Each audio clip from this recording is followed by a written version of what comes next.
Hello, and today we are talking about all things geeky. Welcome back to another episode of Vault Divers. We're here, Number three, number one Geek Vault podcast. number three Geek Vault. There's three out there now. Went down. We got to overtake. And we're going to sum up the Mandalorian. Yeah, season 2. Yeah, we covered the finished first watching. 4 episodes in our last podcast. You can About consider this 4 weeks ago now. Consider this as a part 2. Yeah, Now the part season's 2, wrapped. We're going to look back on the last 4 episodes and reflect on the whole season. Yeah. Exactamundo. What are our thoughts and ideas? So spoilers ahead. This time I got Yeah, we got that in there straight away. I've mentioned it. We can check that off. Spoilers. And our sponsor is us. Geekvault. Geekvault.co.uk. You can find Star Wars goodies and figures and whatever else. All sorts of film merchandise and pop Pops, culture t-shirts. items. Want a pop of Grogu? Hasbro Black Series. Yeah, his name's Grogu now. Grogu. That was realised in the second half of season 2, which we're going to talk about. Well, yeah, the episode 5. 5. The Jedi. Jedi. That's a pretty good one. Yeah. I enjoyed it. I thought it was quite good.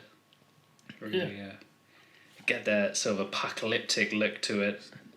I mean, big main thing. I was going to say the big main thing. Ahsoka Tano. Yeah.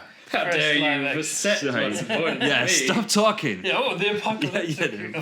vibes. It looks so rich in texture. Such depth. Tasted. So foggy. Yeah. But yeah, the big thing of episode call me? 5 was that Ahsoka Tano has made her debut live action appearance. Rosario Dawson. Rosario Dawson, yeah, acted by She looked Rosario good. Dawson. Yeah. And what's awesome about this is the episode was directed by Dave Filoni, who created Ahsoka Tano in the Clone Wars animated series. So it's only right that he actually got to introduce her into the live action world as well, which I thought was pretty cool. Yeah. And that I feel must have like been a that was special a moment. conscious choice he made. I feel like there's got to be It has to be. one where he was like, all right, lads, I'm stepping in here to... Yeah, it's his biggest contribution to the Star Wars universe. Damn. And kind of, Big cool. it's his, Big cool. yeah, it's I mean, his we're IP, getting an you know, entire and he's got to series own about it. it now. I agree, coming. yeah. So yeah, that's another thing as well. Since season 2's wrapped, about episode 7, Disney released their lineup for the next lot of Star Wars franchise, and we got the TV show Ahsoka being put in there. There's the film Rogue Squadron. We also have Lando, a droid story, The Bad Batch, which I'm looking forward to. Rangers. Rangers of the New Republic. Star Wars Visions. The Acolyte or Acolyte. Yeah, I guess. Acolyte. Indiana Jones. Yeah. Alien comic book series. That's a different thing, but Marvel have got the rights for the Alien comics. Oh, interesting. Oh, yeah, because it's So, Fox now. Yeah. Tangents, we don't want to talk Yeah, about. Yeah. but I was only joking. Disney about had this massive release, and yeah, obviously Ahsoka's been popular, but she's got her own spin-off series, and that's great. Rosario Dawson did an awesome job portraying her on the it. screen. Yeah, it was obviously pre-planned.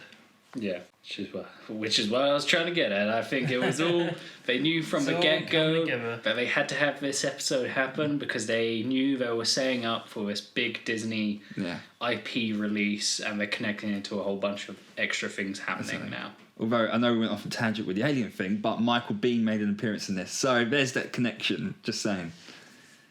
Didn't realise it. Crossing 3 geek franchises: Terminator, Yeah, I'm like, Aliens, I and now guess- Star Wars. He's trying to follow up on what Bill Paxton. Yeah, it was cool there was Michael Biehn. Didn't realise that. Yeah, no, I really enjoyed the episode of the Jedi because it had a lot of sort of Eastern vibes. You know, obviously Star Wars Yeah, itself made was it- inspired by Samurai. samurai films. Yeah, which Akira Kurosawa. Kira Kurosawa, who's completely inspired by Western films. I felt like this episode really sort of joined It's those, like poetry. It those rhymes. two together. Okay, George. So I thought visually that was quite cool. I've seen some people make comparisons between Kira Kurosawa's work and this episode in regards to Yeah, I can see that. Wolf and Cub. Wolf and Cub, yeah, Lone Wolf and Cub. Yeah, and how that. Well, yeah, Lone Wolf and is Cub's mirrored. definitely a heavy influence on this show. The fact that Baby Yeah. Yoda, who's now got a name, Grogu. which from this episode, From the Grogu, episode, yeah. From floats Jedi around to next to him. telepathy Yeah. to speak. Floats around next to him in a little crib. That's pretty much exactly Lone Wolf and Cub, except it's a old fashioned bamboo pram. Bamboo Bram. Bamboo Bram. Bamboo Bram. It's a bit of a mouthful. Bamboo Bram. What I really liked about this episode as well is it's a bit sadistic, but those torture. The electrical fence where they're having to stand there. That was quite a cool, neat idea. Yeah, it was a cool little touch to also just to signify her being evil, and the colour scheme of it makes it pop out against everything. But then her little place is a place of serenity, isn't it? And that was quite cool with the ponds and stuff. And very Eastern. Clean looking and clean. Clearly not affected by the poverty she's causing to everyone else. She has droids, like a droid protector. She has 2 droid bodyguards next to the gunfighter. Cool, yeah. Were they sort of like the ones that Grievous has in the prequels? I can't visually body maybe, yeah, but bodily wise, I'd say the heads were completely different. If I remember right, the heads sort of remind me of like the Tau, Warhammer Tau. Yeah, Warhammer Tau, very similar. Or Chappie. They were kind of like Chappie. Yeah, they were like cool little red robot. But yeah, in this episode, it was a satisfying. Yeah, it was a great reveal. Well, yeah, it was a great sort of. I like that they started as sort of horror film-esque almost, where it's like, except the bad guys are being hunted by the good guy. It was Predator. It was a Predator film.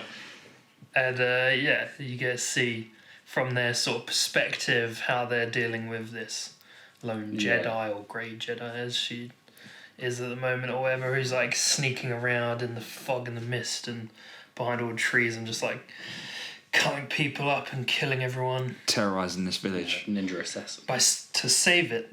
You gotta terrorise it to save it, Classic guerrilla we tactics. We don't negotiate with terrorists. Unless they're Jedi. And obviously Mando comes in, strikes a deal with the magistrate to hunt down the Jedi because, guess what? I got a Beskar spear. Yeah. You can have this payment. It's pure Beskar. Yeah. And it's all yours if you can kill Ahsoka. Unknown to her that he actually wants to find this Jedi to reunite Grogu. That's a great deal for me. Yeah. 2 birds, 1 stone. And we get a nice little reference where he shoots out the cable and wraps her up, but Ahsoka jumps using the Force, cuts it through, hangs him. That was a great little bit of action sequence. And then, like you said a little bit later on, there's Jedi telepathy almost. She's like, Master Yoda, I wasn't necessarily too fond of that scene just for how long it goes on, that they're just kind of staring at each other and it's like, yeah. It's just. However, I would say, although there's maybe that, I would say at the very least, I really like how it's composed. Yeah. The whole setting and cinematography. Yeah. It was also very Tim Burton-esque. I'd say the way it's like these old crooked, destroyed cheese. Cheese? Destroyed cheese? And it's Where'd that holy come from? cheese! Look at that. What the? No, the trees, like, it's all very bent out of shape, sort of. The German expressionism. Yeah. With the backdrop of the moon or whatever. Yeah. That's no. It was lovely. Nightmare Before Christmas-esque. Yeah. It was. I thought that was very cool. On this desolate sort of wasteland where they've mentioned how they're like basically depleting planets of resources to build things, I guess, for the Empire and just other things. Which again is a sort of nice touch to the larger world where it's like. Yeah. You always sort of accept like, oh, they've built a Death Star and they've built, thousands of starships. But where did the resources come from? But it's nice to touch on and be like, sort of similar in like Han Solo. I liked when you're on Corellia and you sort of saw the ships being built or whatever. It's cool just to be like, these guys fucking suck because they're... All with Jeddah and their destruction of the taking the Jedi Kyber crystals and all Kyber that. crystals. It's sort of building it's upon that. It's that nice touch to be like, the people are suffering because they're depleting the whole planet. Yeah, and it also feeds into what seems to be this larger story that's building in the background to do with Admiral Thrawn or Whoa, spoiler! Well, no, it's not spoilers at the beginning. I don't need to say it again. No. Fuck with people we called it listening anyway. now. If you listen to previous episode, we did mention this, and it just so happened, like, literally the day after we watched the episode, boom. Admiral Thrawn was mentioned in this episode at the end by Ahsoka, which is why I was like, whoa, because we haven't got to the end bit there. But yeah, let's but we don't let's lift the lid on that. We can this is a non-linear pathway. It doesn't need to. We don't have to go shot by shot and be like, look, and then what happens as they walk in. I have such deconstruction in my mind. I don't know, but we can. Overrule that for sure. We're still they're just talking to Grogu. Yeah. She makes the Yoda reference. Yeah, which I liked, but I also was upset that she said she only knew one Jedi Master beforehand. I mean, and I get it because she probably only met Yoda. But we have obviously in Phantom Menace Jedi Yaddle. Because breaking the mold of the wires. Yeah, with the G. They called him Grogu. Yeah, kind of. Which at first I was like, what? My problem is it reminds me too much of An American Dad. Roger has a little tumor baby called Rogu. And it was just Rogu. So I was just like, Grogu is too close. It is a little tumor baby. No, I think now by the end I've sort of come to it. I was one of those things where it's like, if you'd said in Star Wars and you were like, oh, this is Master Grogu, and it's like a similar... It works. thing. Yeah. What actually kind of annoys me is they didn't name the species still. Yeah, the species still is a mystery. With that. I'm like, keep it a mystery. Yeah, I don't mind it. It feeds into the mystery It's of it just all. one of those things where it's like, there doesn't need to be a mystery. Yeah. No, but I like it. And it's like, the more you perpetuate this mystery, the more ultimately disappointing it's gonna be when They they're just reveal like... it. They're like literally every other race for anything has like names, and they were just like, fuck, we don't know what to call Yoda's species. I like to think they've got a writer's room purely dedicated to this. Every day they're just trying to thrash out race names. Well, that's the thing. I think they had a writer's room trying to come up with Grogu's name. They They're like, settled with we're Grogu. tired of people calling it Baby Yoda. It's the child. It's like, no, Well, apparently no one's his name was accepted. apparently they knew the name in the first season. I call lies. I mean, they even asked. Come on, we've seen even Taika interviews. Waititi, they knew his name. Yeah. I think even Richard Iowati maybe. Maybe, but if the history of Kathleen Kennedy is anything to go by, it's always a mess when it comes to interviews. Yeah, we knew this all along, but actually, previous interviews show that was not the case. But Oh yeah, okay, yeah. When you're talking about the planning aspects, Yeah, the the idea planning of Disney planning Star Wars, sequels. it's always a little bit rickety in regards to Disney have not planned Yeah. Star Wars. We know this to be fact. The sequels now are a they mess. But Now they got Dave the Filoni. creator of the Marvel Universe, Jon Favreau, and they've created Star Wars Universe It's building. with all these new shows they're about to drop on us like a ton of bricks. Yeah, which again, I'm not overly excited for. It feels like too much Star Wars. I don't know if it just feels like that's all going to be happening at once, whereas it needs to sort of. I miss the magic of it being drip fed. That you kind of have that excitement build up to it all. And I think it's very much tainted at the moment with the sequels to me. And I think so. I'm not with this, excited. We find out his name's Grogu, which we've covered. That was kind of like a really moment, and then I think we've all come to accept it. It's a fair enough it's a fun name. name. It's kind of funny that it's like, this 50-year-old baby knows what it is. It just couldn't communicate this entire time, and they were just like, "Hey, It doesn't kid." know the Yeah, this whole time it's like, universal call me language of- Grogu, not the child. I think And they do a minor bit of like training testing, where it's like taking the rock. the rock. But and that's then kind the of little the And little then ball. the pebble thing. But it is that was alright. It works, yeah. It shows the relationship that Grogu has with the man, because we know it's one side. It feels one side at the moment. Mando went back to save Grogu because he felt a connection, and now we're seeing that connection's repay. It is the same for the child. He's imprinted. Yeah, and that's nice. It's just building that little bit of relationship between the two characters, a bit more depth to it, and that's what this series has been doing well. I also thought it was kind of funny because it pulled the same old sort of like, I cannot teach him. He's too old. It's like too too many he's a 50-year-old attachments. baby. yeah. It's like, is he too old a 50-year-old as a baby, or is he like? Well, I think with on the Yoda, cusp he of started being- teaching other Jedi at the age of 100. So I'm like, he's There's only a got lot. 50 more There's an years. accelerated growth that's going to What's happen going on? into. There has to be, right? Yeah. Yeah, because originally I never considered, like, it's one of those tricky things when you do extended life forms, I guess, where it's like, how long do you keep them young? Yeah. Yeah. Because it's How like, long are they if naive for? at 50 years old you're a baby, and then at 900 years old you're an old man. Yeah. There's levels Where's there. that in You need between? to start building that up. I guess 500's middle aged, Well, but it's like okay, but It's like by 100, you're going to be like a teenager at least. yeah, you Yeah. got to be right, Baby or a Groot toddler. sort of stuff.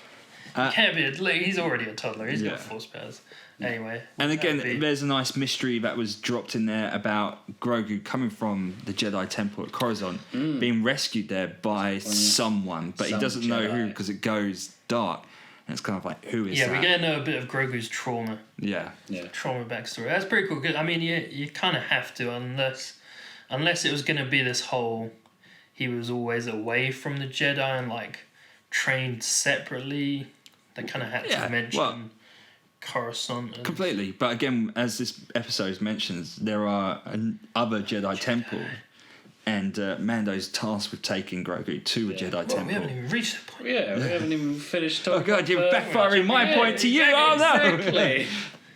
Try and stop me talking about the jewel. Well, you don't get to talk about the next episode. Yeah, and they then go fight the big bad. They decide on a plan. Yeah. Once she goes, hey, I can't teach him. You're gonna have to find someone else. He's gonna stick with you. And he was like, "Whoa, what It's the fuck, like, man?" It's just okay, like, it was hard enough getting him to you, and she's like, nah, fuck that shit. I Yeah. can't be bothered. But to give you the information, There's not you got many to of help us, me. but yeah, I'm not gonna help you. You got to help me liberate this town for me to give you the information you Which want. I could totally do on my own, but I'm not going yeah. to. They'll never see it Yeah, coming. and then they set up the plan to. Does she arrive pretending she's killed him? Yeah, Yes. she does. throws down his pauldron or shoulder arm or whatever, Shoulder pauldron, yeah. and is With like, his mug "I've on. killed your bounty hunter. Yeah, Now like, oh, face God. me." This random one person who's arrived, we pinned all our hopes Yeah. on. But he's a Mandalorian, so they have a reputation. Beskar, so it deflects Jedi Lightsabers. sabers. Which again, it's nice that they brought that in. That little bit of lore, just a reminder, which sets up nicely for later on as well. Yeah, that end scene's cool. I like that you get to see more of, again, not to rag on the sequels, but Jedi Force infused fighting, where it's like when she literally just runs and jumps over onto the ramparts or whatever Yeah. of their towers area, Their town, yeah. wall, Yeah. and it's like that like Force Jedi jump, Yeah. and then she cuts Which- down which is Bell cool. and like kicks it over onto. But I him then and feel like stuff. it's counteracted by the next point where when she is having a fight with the magistrate or whatever, True. she doesn't use the force. Her lightsaber gets thrown out of her hand, and instead of being like, "Look, I'm gonna force pull this back to me," she's like, "Nah, I'll just fight the rest of this fight One saber. with one saber." Yeah. Which it's just one of those things where it seems counterintuitive of having this character which has force powers. She fought in the Clone Wars. She is a See her- master. She is a master by this point. And for whatever reason, she chooses not to use the force in this fight. I just felt like it was a bit like... I think that's always the sort of tricky dishonest. balance that Star Wars deals with, where it's, lack of a better word, term, Dragon Ball Z power levels, where it's like, it always depends on the moment, what you want in what Yeah. scene. Yeah. I just personally feel like it was them afraid to do Jedi like what we saw Yeah. in the prequels I think- because of how people... I think they reacted in again the sort of past. chose the more stylistic. They went, okay, she's Jedi, she's done all this cool Jedi stuff. We're gonna because in the beginning, and then even when they first basically siege the village, they show her cool Jedi abilities, and then in that last scene when she's fighting the magistrate, they go, cool. Now a stylistic choice. We want to Yeah. do it very old school samurai, Duel. Akira Kurosawa, Kill Bill, 1-on-1, duel it out. Which again is sort of like It was- and a it- New Hope yeah. when it's Obi-Wan, Darth Vader, and it's like you look back and you're like, oh, but at least there's the excuse where it's like they're old men, I guess, Yeah. and they're cyborg at that point. So it's like, yeah, I feel like they just went for that stylistic choice where it's like, oh, it's very Zen garden, like we've covered the Eastern influences. Let's be chill. Yeah, and again, the Which counter argument. I agree. Is, Yeah. Yeah, counter it, argument. it could be that they're just showing her fighting style. She doesn't have to have two lightsabers. She can still fight with one. I totally agree with you. I wanted that little bit of force to show her mastery of it and just to kind of kick ass. But Because you can would understand also, to a certain degree maybe that they chose to do it. Like, to show her maybe abilities. it was I agree, budget problem of being Yeah. like there's only so much they were willing to do with We it. can't do that one bit of CGI. We'll I spend it agree all on the it's fog. I agree. It's a shame that they went for the more stylistic than like Overpower. proper what she could do. But at the same time, I feel like missed the trick where it's like, how would this person be able to deal with someone with force powers and abilities? Like, you know, maybe make that a bit more interesting when you're fighting against, you know, a non-force user against a force user. Is there something you can do to, you know... Throw some droids in there. She's got the best guys. The best Spear gives her advantage to fight back. Yeah. And that was cool. Yeah. I like the best Spear. It's a I nice thought it was a spear. cool idea. I like the little standoff between what now known as Michael Biehn or Bane. Very gunslinger-esque. Yeah, down the middle of the Mando, village. where they're just like waiting, and he's just like, I think I hear my one winning. No, I think you're 1-1. It was. I'm gonna leave you to it, and he's like, oh no, I'm not it gonna. was very try much and the kill him. parallel of that East and West spaghetti Western Yeah, that's completely. a good point. Actually. Yeah. thing. It's the two different two merging things together. That's which actually aren't the same. very true. Maybe It's a they did bit do something great. visually. Yeah, that comparison appreciate is that. wonderful. Yeah, no, that is definitely that juxtaposition of the Western, Eastern Genres. same influence, secular sort of. They all cover each other, and then the differences when they're side by side, of like how you pull it off. And just a massive nod to those both elements, inspiring the original Star Wars trilogy being shown in full force there, which is poetry. But And they saved the day, pretty much. Don't know what else to. Yeah, Again, I mean, that guy you sort of see throughout famous. the Asian guy who is famous. I can't remember his name. Always been in. Yeah. But I guess he was the original mayor of the town, and they Yes, free it up, because and they're like, look, you get the jacket. Yeah. It's yeah, like, you're the mayor again. Yeah, you're in charge. And they free the prisoners on the What are crosses. they? The crosses, yeah. The crucifix. crucifix. like a crucifixion, Electric but crucifixion. Star Wars crucifixion. They freed them early on, Electric cages. but they don't like help out electric really. cages. Yeah, it's cool, like vibing. Just vibing. Just fine. Aesthetic. It's Yeah. good Star Wars mixed aesthetic, and yeah, they win. It's a cool thing. Yeah. And And now we can talk one about into what the we were next going to talk about. episode, The which reveal. is for No, they mention Admiral Thrawn. yeah. She then comes in and she name drops, just as we. Yeah, where's your leader? Yeah, she's like, "Where's General Admiral Thrawn?" Who I guess is the one who was calling for all this resource. It's pulling the strings behind it all, which is great because we know there's another level to what's happening with the bad guys in this universe at the moment. Yeah, it's not just Moff Gideon. Yeah. He must be. He's answering to someone like we were questioning in However- our previous episode. What I realised the other day, which was kind of upsetting, was obviously in our previous thing we'd mentioned how it's like, oh yeah, they're building up to a live action thing. I now realised that it's not setting up future Mandalorian stuff. It was just setting up Ahsoka's series.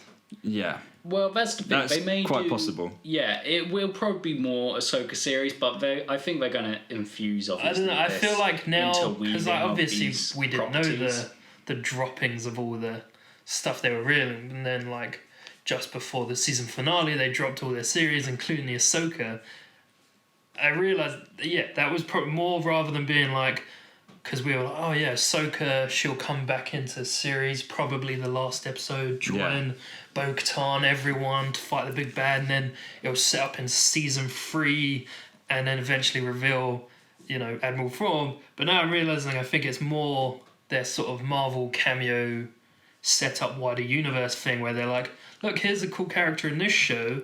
Now go watch our other show, Ahsoka, where Admiral Thrawn will Will be make an the appearance. antagonist. Yeah. It's like how Mando was going after Moff Gideon, but it's how Ahsoka's going after Admiral General Thrawn. Admiral Thrawn. And like once I realised that, I was like, that's Yeah. actually that's Yeah. kind of disappointing. Upset. And I thought there was going to be this whole thing where I was like, they could come in, they could help out Mando, and the series can like progress there. It'll be like, oh, behind the big bad Grand Moff Gideon is Admiral Thrawn, but I don't think that would be the case anymore. I think, okay, he's pulling the strings. We might get to see him in it, but I feel we're like just going to have to see how it goes. it's going to be more of the Ahsoka show. Because jump on the Disney merchandise train. Yeah. And DLC. corporate. You know, it could either be better than what Products. the sequels did, or it could potentially end Well, up being just I think like it the will sequels, be. where It's just money marketing like we were scheme. saying before in our last tangent. I feel like we're being inundated suddenly with all these things. Where it's like, okay, we knew about Obi-Wan Kenobi, we knew about Bad Batch, Yeah. but then there was suddenly like all these other shows and a movie That have just come out of nowhere. and it's just like, whoa, you know, okay, like if they're producing more good content, like. You know, there was a time where I was like, I would take a new Star Wars movie every year, and then the sequels happened, and I was like, they need to slow the fuck down. But it contradicts what reevaluate. their statement was last year with Rise of Skywalker, where they said, we're going to like really we did, hold on, we're going to put on the brakes, we're going to reassess, take a look, and really work to try and get something that fans want and get this right, because this is not working. And then they've had success with Mandalorian, and they've just gone, okay, and all of a sudden they've gone, that's it, Well, like green light, green light across the and that's board. what- What's That's kind the of thing. scary. Mandalorian's been successful, and I think this episode, particularly which we've just talked about, was also massively impactful in that of the fact that so many people were getting hyped for the idea of seeing a live action Ahsoka Tano. Yeah. They were buying into it completely, and Disney saw that and was like, "This is the opportunity. Everyone's now rallied into it. Strike while the we can iron's just hot." fucking go full force with it all of a sudden again, and just cram it in there instead of sticking to, as you said, their original idea of we're just gonna take a step back, go step by step, take it one at a time."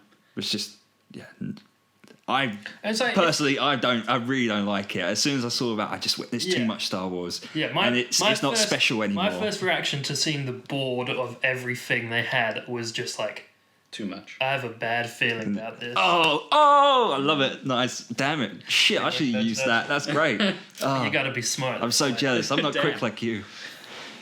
But again, we go on Spent this. forever but- talking about Yeah. the first episode and constantly coming back to these new things happening. Worry, We'll be fine. We don't need So to worry about that.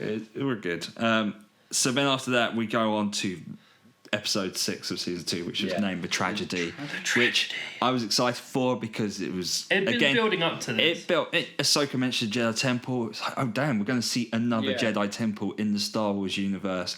This is going to be awesome. But I was disappointed by that episode to a certain degree. It's from the get go, like the Jedi Temple is not. A temple. Temple. So It's a meditation I rock. thought they were going to pull a thing where it was going to be like, oh, the boulder that They thing pulls definitely- off and it leads into a again, bowl They or something. definitely Set that were up. looking at that. Like the amount of time Mando spent looking with his special goggles. And again, if you've watched Star Wars Rebels, the animated show, and played even Jedi Fallen Order, that is very much the mechanics of a Jedi Temple on these other planets that they've set up in that universe. So You know, even to You're- the degree you're there in ready. Rise of Skywalker, Yeah. when they go to Exegol, like as much as those films are shit, Exegol is kind of cool where it's like they go in and there's the stone pathway down and there's like all these chains and giant it's statues. hidden underground. Yeah. And it's But- like, again, Jeddah, like we mentioned. And Even Act 2 or Act 2 or whatever the fuck. And what was cool about better. Jeddah is because you got fallen statues Giant of Jeddah is Jedi. Jedi. That Just was a the aesthetic. chef's kiss. Oh. Yeah. With the Star Giant Destroyer Obi-Wan floating above Kenobi's it. everywhere. Oh. Yeah. It's a cool The city appreciation. which has a Jedi temple at the center of it, essentially. This is And just but also wasn't the first Jedi. I don't know, Jedi. But this was just a rock formation on a hill. It was Stonehenge. Yeah, but pretty maybe much. a little bit more organised. Yeah, the claw of Stonehenge. It just- pointing up. Didn't seem like it would be a functioning Jedi temple where people would go to be connected to the Force. Like ultimately, I wouldn't minded that one area if it was surrounded by areas that looked maybe more temple-y. Yeah, or a like settlement more was there. ruins. Yeah. But instead, it was just like just a jagged Or, mountain edge. At the very least, in my personal opinion, if the episode had been better, I probably would have gone past the fact. Yeah. But I think like that wasn't- just focusing on that, I think because there's no inclination that there's anything else there other than this boulder and rock formation. Yeah, it just doesn't feel like like a there's temple. yeah, exactly. It doesn't feel like, oh, there was an old civilization was lost here, and this is an ancient Jedi temple. It's just like someone put some rocks together, and it's like, even like in real world, if you look at older temples and ancient pyramids. Ruins, there's a lot more to them than just that one bit. Religious sites of any sort. The pyramids. And it was fun seeing Grogu being flown around by Mando to get there, because obviously it's a rocky area, can't land the ship anywhere nearby. I have a slight issue with that because it makes it look like it's further distance. And then we see later on that he's actually just parked at the bottom of the hill. Yeah, there's no That's like the big problem. area. He's like, oh, we're going to have to fly up there. So he parks the ship and then he flies up there. But then for the rest of the episode, he pretty much spends it running up and down that hill. Yeah. Which makes you go, you could just carry the baby up and down that hill the entire time. They put him on the rock and he studies the rock. And it's like, okay, and then he goes to sleep. And then out of nowhere, boom, slave one. And we get that, cool. It's exciting. It was cool to see the slave one, but there was something slightly anticlimactic about it. I love hearing the sound of the woo, and the ship coming into view, and you go, oh damn. But then it set up the whole premise of what that episode was going to be, where Mando goes, okay kid, you stay here, I'm going to check this out. Yeah. And it just makes also, sense. I'm just like, he didn't carry his long rifle the entire time for this. Yeah. Which I felt was just a bit strange, because just a blaster. He carries it with him, and he's been able to carry it before and the baby, so I'm just kind of like, why did you leave that behind? Yeah, they really stepped away from his blaster, I feel, just in the season and the disintegration. Except for the first episode. Yeah, it all just became about that pistol. But what was cool is we finally actually get to see Boba Fett. Confirmation, Boba Fett. Confirmation, he is there. He is Boba. That was Boba Fett, not just a clone. And he is appearing in season 2. And it's Tamura Morrison. Yeah. And it was just fantastic to see him in action back in the Star Wars universe fully. And obviously, in the following episodes, he plays a big part in that. So it was great to see more of him. Boba's getting exposure. And I like his whole, like, I'm just a simple man making my way in the galaxy, like my father before me. This is a reference back to Django Fett saying those lines to Obi-Wan in the beloved prequels. But then a character, familiar character, he's also got sidekick. Yeah. Fennec, which I don't know if that was like originally planned or again it was affected by the theories of everyone, because in the episode in which she dies in the first season, which I think is also the 7th. No, it makes sense. No, I don't believe so. 5th midpoint, I think it's 5th or 6th episode now. The Tatooine episode, everyone knows what it is. Everyone loves Tatooine. Yeah, so she obviously gets shot, and you're like, oh, she's dead. But at the end, after credits, pre-credits, whatever, the sequence is someone walks up to her body. Yeah. And there was all the theories of like, who is this? Was that Boba Fett? Etc. Yeah, because someone pinpointed the sound of the boots walking was the same sound as Boba's. Yeah, which also crazy. Mando kind of has. So I guess I don't know why Boba would have them when he's like going around as his Tusken Raider self. Yeah, but that's no big deal. But yeah, they reveal he's now got Fennec Shand. Yeah, his sidekick. She owes him her life now. A really cringy, cheesy bit where it's like. Yeah. How? And she rips open her like sash. Her whatever. Yeah, and rather than being like, oh, it's a really blaster scar patched over with work. It's just like, oh, she's a cyborg. Yeah. Robot. Is her entire body she's got half now robotic? Her abdomen is just a mechanical structure. Yeah, it doesn't make sense to me. I'm just like, it was unnecessary, completely unnecessary, and it took me out of this episode completely, because how does fate intervenes? In this case, it was Boba. Yeah. So does Boba Fett have the skills to do mechanical surgery on this level? Was she cut in half to attach that mechanical? I just don't really. Where's her organs? You didn't have to show me that. You didn't have to. You just be like, he saved my life. Yeah, she was bleeding out, left for dead. If it was like a scar, budget animating this for no reason. If it was just like literal scar with maybe some like Kylo Ren patching Webbing, sort of yeah. webbing stuff. But that's cool, and I would Carbon assume fibre. that Boba Fett, bounty hunter, surviving everything he's done, maybe knows how to patch together someone who's just been shot. That's fine, but yeah, when you go like, oh, robot person, you're like, one, that's ridiculous. Yeah. Two, it's like, okay, like what, he dragged her to someone who can do this? Surely he doesn't know, as you said, how to do it himself? Or is it unnecessary, seems stupid, but she's going to be in the Bad Batch, it appears, so... But the Bad again, Batch would this take... level yeah. of, like... Will happen before that exactly. and build her character out. But again, I don't really care for her No, it was character. a random... Again, like, I don't know.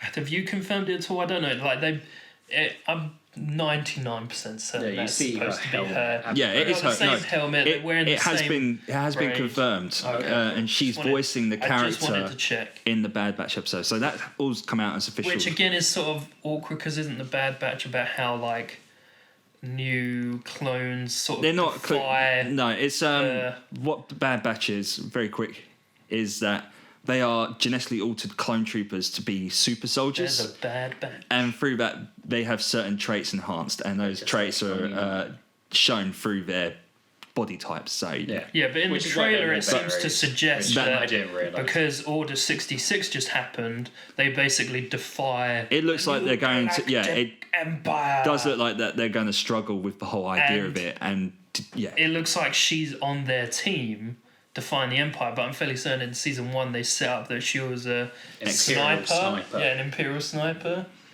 So it's who like, knows? okay, she can defy them and then join them later as a bounty hunter. But again, there's this like flip-flopping of like, good, bad, good, what's happening? Well, we Watch won't it all know to until we find see out. it. You know, that's the thing. They've got us hooked because we're talking about, we're No, questioning but it. begrudgingly. Yeah. I used to love Star Wars no matter what. I know. No, you have to now- really question your loyalties to Yeah. the franchise. My loyalties are Am I to just the Republic, to democracy. So this is how Star Wars dies. To a round of applause. Yeah, literally, Applause. there are people out there who do love it, To and that's box of fine. applause. Everyone's got different tastes, but as we've mentioned before, it could just be that some of these are blinded by their love for Faith. Star Wars. They're just happy for it to be on the screen. Sequels are objectively Blinded better. by the Chancellor and promises of Trick teeth. peace. What I found funny recently, because it was the release dates for all the films that came out, you know, the sequel films and the spin-offs, Rogue One was voted the best Star Wars film that has come out Yeah. by Disney. So all of a sudden there's And I been would this 100% shift. agree. Yeah. And it's always been Rogue One, our then favourite. Solo. It's Yeah. always been our favourite. And you'd argue with other people about it. But now all of a sudden there has been this shift. And I'm seeing more and more YouTube videos where they just rip into the franchise. And people are questioning their love for Star Wars at the moment, which is great. Have you but heard also, you know, strategy that's got to be of worrying for sequel Disney. trilogy? It's not one that Disney would tell you. Yeah. Oh, actually, I missed my trick. What I wanted to say is this episode, directed by Robert Rodriguez, that bit where she rips open her stomach is just true Spy Kids fashion. Yeah. Yeah. Cheesiness. God But damn this it. entire That was a joke. episode was Yeah, cheesy. Robert Rodriguez, famous And I for wasn't many fond of films it. such as Spy Kids, Desperado, Once Upon a Desperado, Time, Once Upon a Time, Mexico. yeah. Low budget guerrilla filmmaking was Yeah. kind of his And, sort of and it trait. showed. Death Proof. It, And- it yeah, unfortunately Death showed. Planet. Unfortunately, this episode, as you pointed it Machete. out before, you can see there's such a visual change in the storytelling.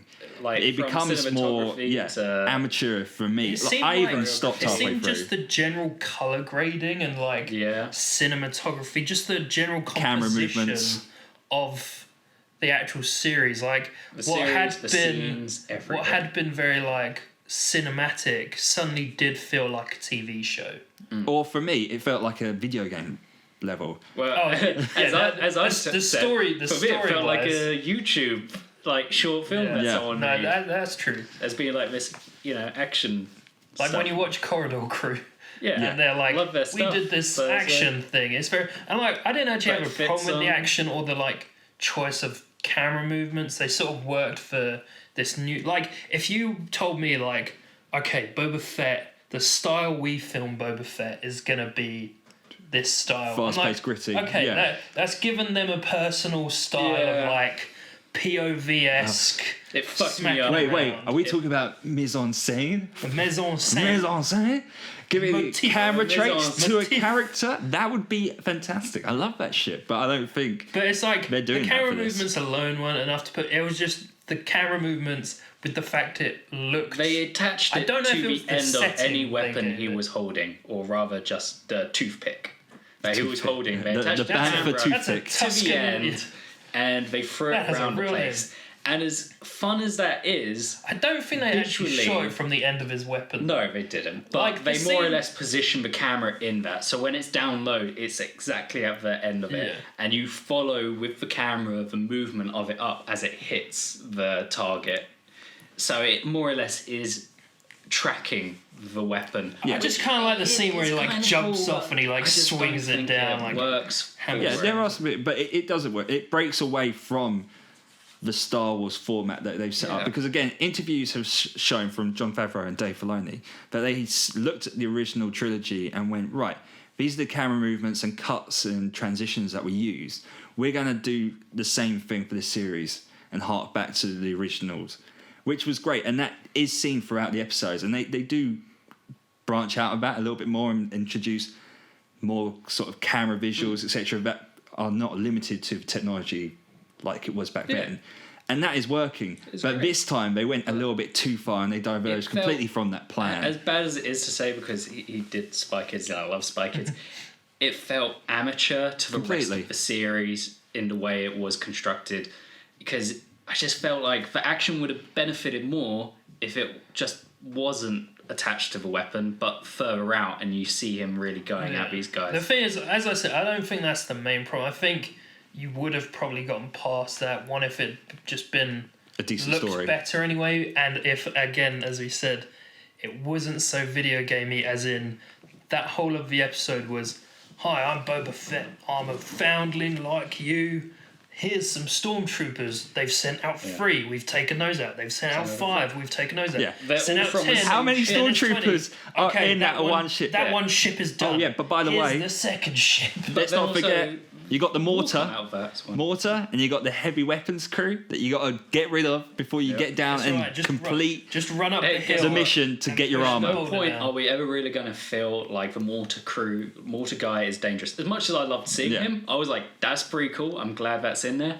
I just didn't feel like the explosions were big enough. There wasn't a scene where it was like Fennec could have been like slightly damaged and the Mandalorian grabs her and is dragging her up the hill and she's shooting, he's shooting. And it's like, okay, so for that moment, you kind of feel like the mortar Yeah, crew like- could have had him. It just didn't. They were never in happen. peril, They is were what you're never in saying. Yeah, they were peril, never yeah. Compare that danger to- for Because the it was characters. wave Compare by that to wave the and- flame trooper in the like finale of last season or whatever. He comes in, he's cool, and it's like he's like just fucking burn shit up. He doesn't really do much, but it's like at least you do feel like, oh shit. Even here's the this- Death here's Troopers this guy and he's and the doing Ion stuff. Cannon, Yeah. as they're all just blasting into the cantina, like Damn. messing shit Also, up. yeah, Death Troopers were just gone this season. Yeah, Yeah. which also Even though they came really with upsetting. Moff Moff Gideon. specifically. Yeah, that's true. I only didn't just think about that. I've realised just that, realized. Yeah, yeah. you just put Replaced Whoa. by Dark Troopers Yeah. specifically in this which one. are revealed in this episode. Yeah. Yeah. But yeah, like Because then also with the Ion Cannon, I had a problem of like they're shooting at Fennec. That's fine. She, for whatever reason, runs across zigzags. the way. She doesn't even zigzag. She just runs across the way instead of going back behind the thing. Maybe She just Indiana runs Jones across. it. Yeah. And it's she just pushes kinda a like, boulder down and that takes It just them all out. for me, it all felt just off. Lacking. It did. It Lacking. felt It didn't- lacking. yeah. It felt off. It Lackluster. didn't feel impactful. It just wasn't enough. But don't for the forget, action. Not like while this Mandalorian is happening, styles. Mando is running up to the child. Wait. I had something for this.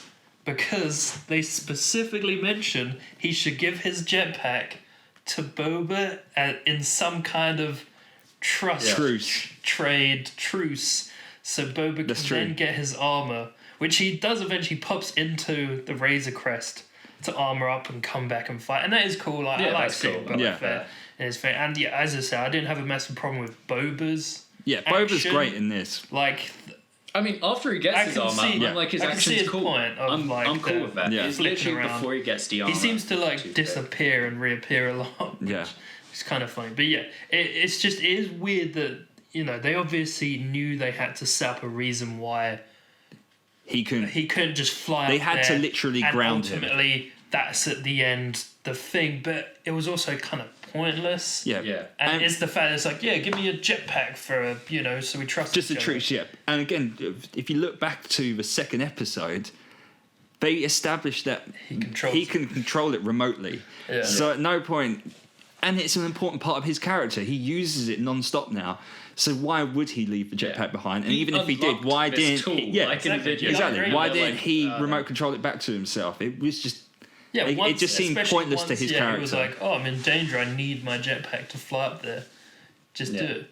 And then they do the stupid thing of like, he knocks himself out. I like seeing times. Grogu using the Force. Yeah. Connecting to the Big beam into the sky. I guess it's a bit of that stereotypical big blue beam shooting into the sky thing. Yeah.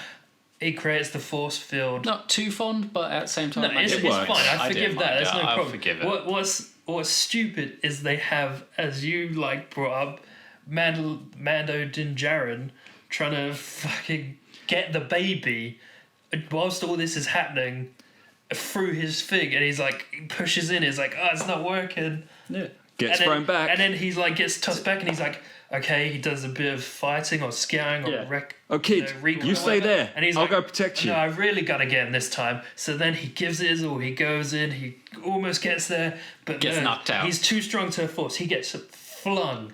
He goes, feet away, Ding, ding, and ding, he's ding, knocked out. This is when we get to see Fennec and Boba really strut their stuff.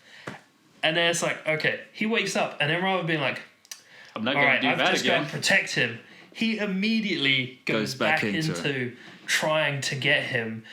And then when he fails for the third time, which is literally just after he's woken up from being knocked out from doing it the second time, he's like, all right, now I give up. And it's just like, really? Come on. I know. But also, it makes me interested. you had the high ground. Robert Rodriguez's choices to just general pre-planned story. Action beats.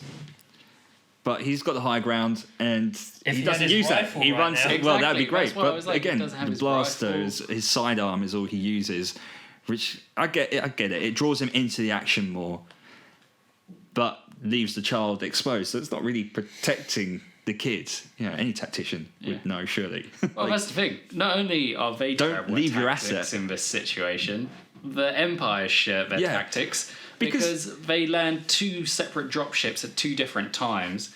Next to each other. Right next to the Razor Crest. And it's just with the same tactic of here come a few out and just come out a couple in of waves. times. Come out in waves. And also, they're dead, then you those transport ships have big guns on the front. They're very obvious. Yeah. And not once do they use them. Which again would have I been was willing to be like, that's fine, but but the why second wouldn't you ship- deploy TIE fighters exactly. at the very least? Or, as we find out later on, they blow up the Razor Crest from the sky. Bombard the fucking land. Yeah. Again, first I ship can excuse fine. that for the Second sake one of, strafing they're run, clearly trying to surely. Get Grogu, and you can argue like, oh shit. Although it seemed quite precise, you could argue that just firing into the side of the mountain where your asset you're trying to attain is maybe not the best idea.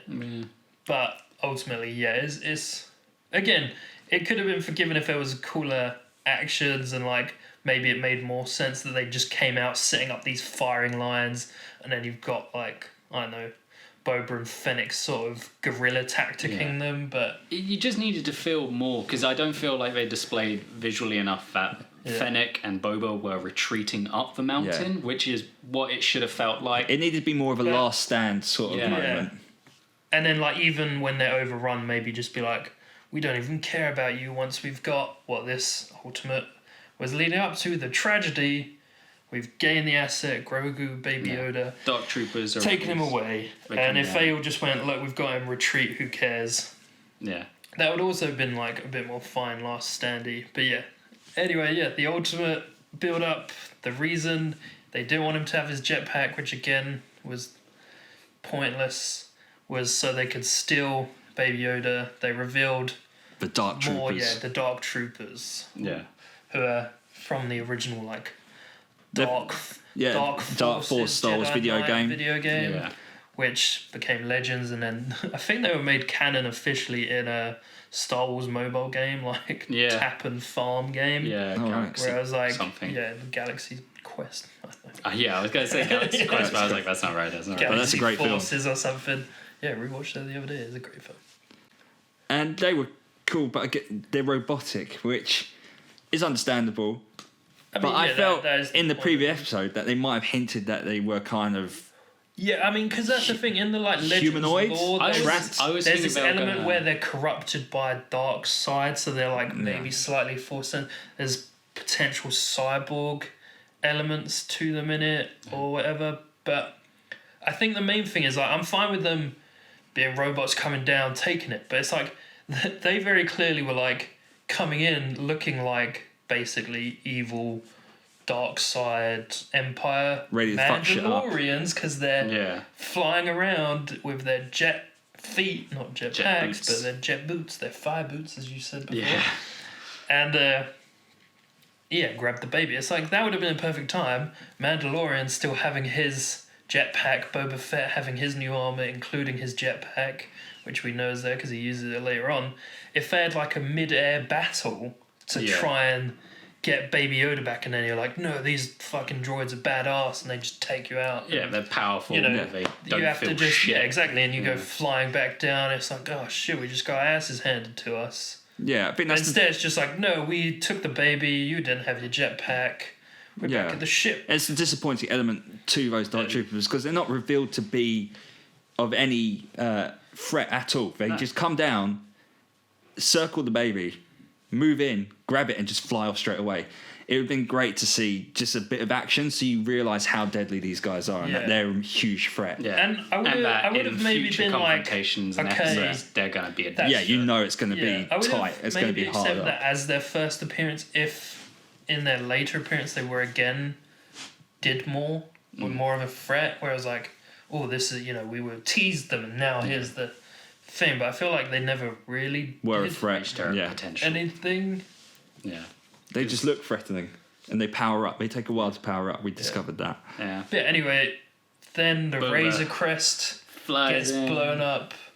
Boba Fett flies after him in the Slave One. And delivers that line. Yeah. It should have been in the first season from the sounds of it. Yeah. They're back. Who? The Empire. Like, well, no shit. It's who you've been fighting. Mandalorian's been going up against them for, I don't know, a year now? Not mentioned, these guys seem well equipped and well trained and well acting already. Well, I say that despite a second go shitting on their tactics. But they're very much there in force. We've seen them. They've got TIE fighters. They've got secret bases around the place. It's all common knowledge, it turns out. So not to Boba. Yeah, they're back. But Boba's been on Tatooine for a while, but still had Slave One? Question mark. Yeah. Actually, that was something I wanted to originally bring up, was the fact that Boba's revealed, he appears in Slave One, and it's like, okay, the fans will immediately recognise that should probably mean that's Boba and that stuff, and it turns out it is. But then, the part of the questions it raises is because he arrives, we missed this entirely, he arrives and he's basically there for his armour.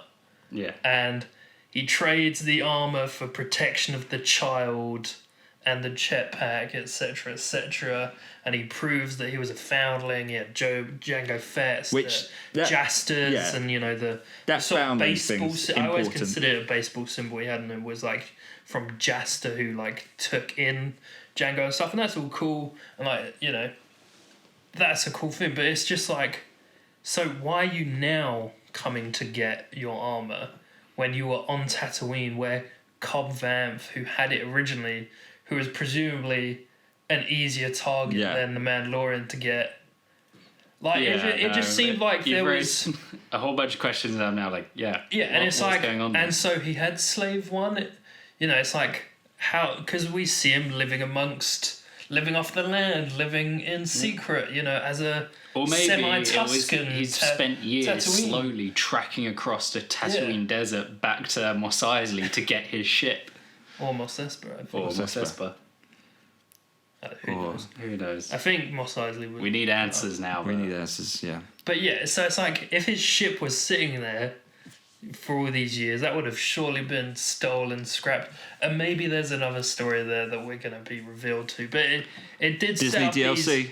set up these little questions where it's like, so he still has the Slave One, but he's after his armor, but he was on the planet with his armor for however many years. 5-6 years, I think. Yeah, maybe 10 years. I can't remember the thing, but he's like, with this guy who just picked up for some Jawas and, defended his village. I like Covenant. We covered that. He's a cool guy. But yeah, it seemed weird that they just dropped immediately into him being like, I'm here for my armor. I thought it'd be more like I saw another Mandalorian. Yeah. And I tracked you from Tatooine to here. And yeah, I thought that was... a little bit too weird convenient. Yeah. That they just sort of skipped over and then we never really covered. Anyway, it shows they can do it and get away with it because it's only now after reflection. I went into it originally and then we mixed it because then we went straight into the action, and then because all this trade stuff, he promises to keep the child safe, and then they fail. So Boba's kind of indebted to Mando because he's got his armor back. Fennec's indebted to Boba, so there's like this little worm chain trail of thing, which I don't mind. That's cool, and it's cool to see Boba like. It's just, we questioned earlier whether he'd come into this series or if it'd be build up for a next series, and we got our answers. Clearly, we got our answer. He arrived in this. And what was exciting about ending that episode was you see the nice little detail of that the armor is coded with the history of the family. Cool. That's a nice little detail. In Mandalorian. Yeah, and I think that's touched on in Rebels as well, etc. But then the excitement that we're going to see a bit more of Slave One because it's a cool ship design. Yeah, you only really see it. Get into it in Attack of the Clones, I'd say. You get to see Jango and Boba. You see the cockpit, but it's kind of what's in the rest of the ship.